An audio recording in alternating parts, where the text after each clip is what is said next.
ஏன்? கர்த்தர் அவன் மூலம் பேச ஆரம்பிச்சிட்டாரு. அதே சாமுவேலுக்கு முன்னாடி ஏலி காலம் சொல்லுது, கர்த்தருடைய வார்த்தை அபூர்வமாக இருந்தது. ஏன்? கேட்கறதுக்கு ஊழியக்காரன் ரெடியா இல்லை, உட்கார்ந்துருக்கிறான். தேவ சமூகத்தில் நிற்கிற ஊழியக்காரன் இன்னைக்கு இல்லை. ஒரு காலத்தில் முழங்காலில் நின்று கொண்டிருப்பார்கள் ஊழியக்காரர்கள்.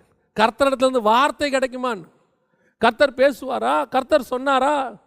அன்னைக்கு தைரியமாய் அவர்கள் சொன்னார்கள் கர்த்தர் சொல்லுகிறார் என்று. இன்னைக்கு துணிகரமாய் சொல்லுகிறார்கள் கர்த்தர் சொல்லுகிறார் என்று.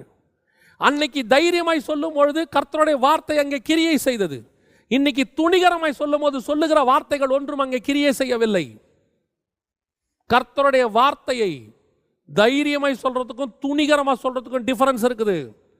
தைரியமாய் சொன்ன சாமுவேலாக இருக்கட்டும், எலியாவாக இருக்கட்டும், கர்த்தரால் உயர்த்தப்பட்டார்கள்.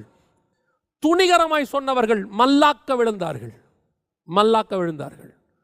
அதான் இன்னைக்கு நிறைய ஊழியங்களுடைய வீழ்ச்சி.